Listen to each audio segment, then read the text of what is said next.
Hello, I'm Alyssa. Welcome to Handmade by Alyssa Hand. Today we'll be working on this petite box style or shape chest of drawers, and it's completely solid wood, and it also has really clean lines, which makes it the perfect piece to do a complete stripping with sanding. It's not often that I completely strip all the surfaces of a piece of furniture just because of how time consuming and labor intensive that requires. So this one is perfect. I've got straight edges, not a lot of grooves or details. So it'll be the perfect one to sand completely bare. First I'll use 80 grit and then go to 120 and eventually probably 220. I plan to reposition the hardware, so the next step will be to fill the old holes down the center.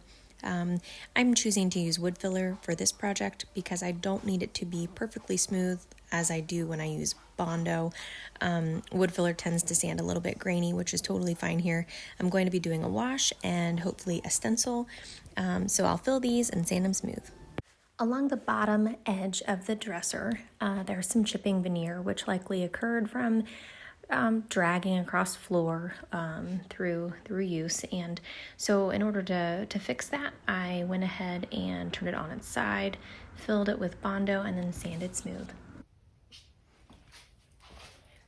In this step, I'm creating a wash, which essentially takes paint and then uses it in a similar capacity to stain. So in order to do that, you wash it, you water it down. And usually the mix is 50-50 paint to water ratio. And here, I want this piece to look like natural bare wood, but of course we need to give it a good color. So I'm using leftovers of oyster, cappuccino, and I think bone is in here. There's just a little bit left. And instead of mixing it in with new paint or trying to finish it on a next project, since it's a custom mix, I'm just gonna water this down and use it for this project.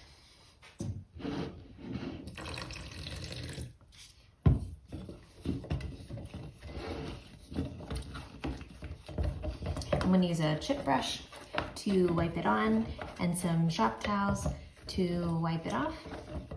And I'm going to do the same thing to the feet that we'll be using on this project. Okay, next step is to brush it on.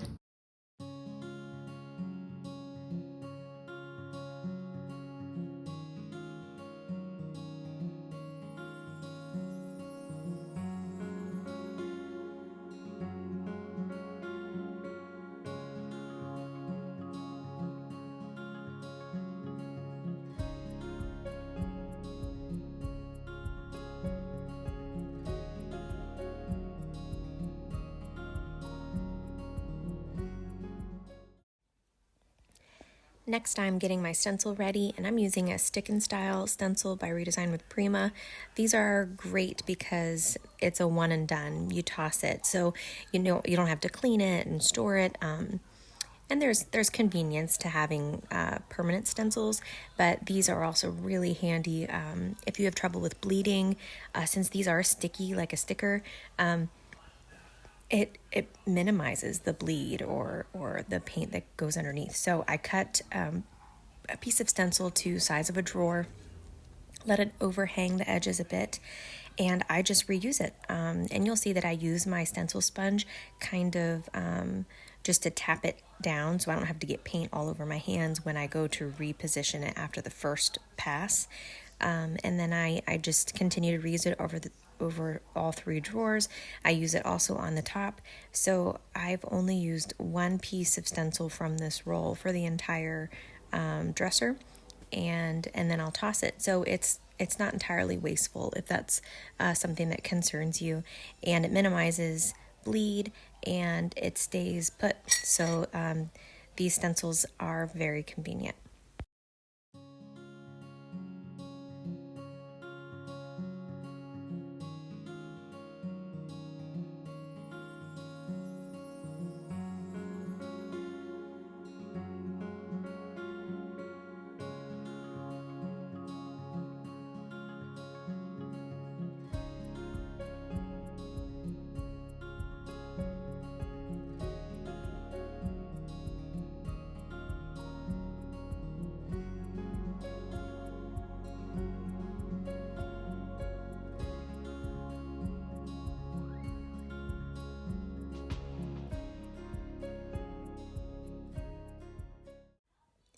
Even after sanding and then the color wash, I still have a stubborn stain on the top of this dresser.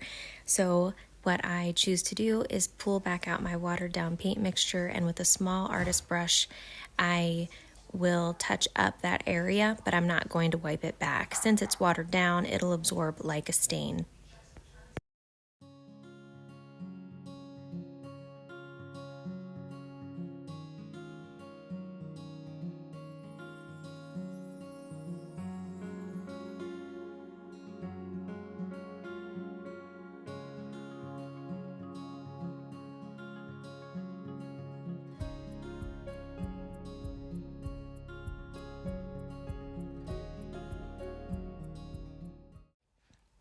Now I'm ready to put on my top coat. I have my sponge and I have my sealer, and I just flip it over and swipe from one side to the other and run back over to smooth out any drips or any gathering or pooling. And if you've had any issues with bubbles or streaking in your top coat, what I've found helps remedy those problems is a sponge. Honestly, it's almost always flawless with its finish. There's no streaks, no bubbles, which I had all of those issues when I first started out and would use a brush. So I'll never stop using a sponge when I apply a top coat. Now we're ready to line the drawers. First, I have my scraper, a blade, just to peel up anything that has been in the drawer, whether it's chunks of nail polish or dripped candy down the inside, which is what I found here. And then I wipe everything clean, any dust, any residue, with a pack of wipes, which just having those nearby help because your peel and stick paper, which is what I like to use, won't adhere to dusty or dirty drawers. So wipe them clean, let them dry, and then here all three of my drawers are the same size, so I go ahead and measure everything out, draw my lines, and cut all three pieces, and then lay them in. You'll see I have a lot of struggle trying to get these things in because I'm using a different paper this time. Typically, the brand's new wallpaper and roommates are easily removable and repositionable, if that's a word. But whatever brand I'm using here today, it's beautiful and it's durable and it's thick and amazing, but it is really grabby and it keeps catching onto itself. So as I take the backing off, I kind of drape it over the drawer to keep everything straight and flat until I move it into position, and as I pull it forward at the very front, that's where I begin to press and then sweep back to remove any bubbles. I narrowed it down to 3 knob choices: a twine, an antiqued nickel or an aged nickel, and a brushed brass that's also kind of an aged finish. And all 3 would work beautifully, but ultimately I chose that brassy gold knob because of the paper that I'll be putting inside. It's a eucalyptus, but it has little hints of gold in it, which will pull and complement the hardware on the fronts. Now she's complete. I love how it turned out. It's very feminine, but could fit a multitude of styles. You can fit it into a farmhouse theme, or even boho, or even if you wanted to do a little minimalist. It'll work in most cases.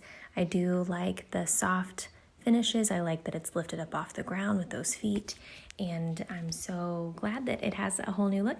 Thanks for joining me on Handmade, and if you would like to follow along, go ahead and hit subscribe.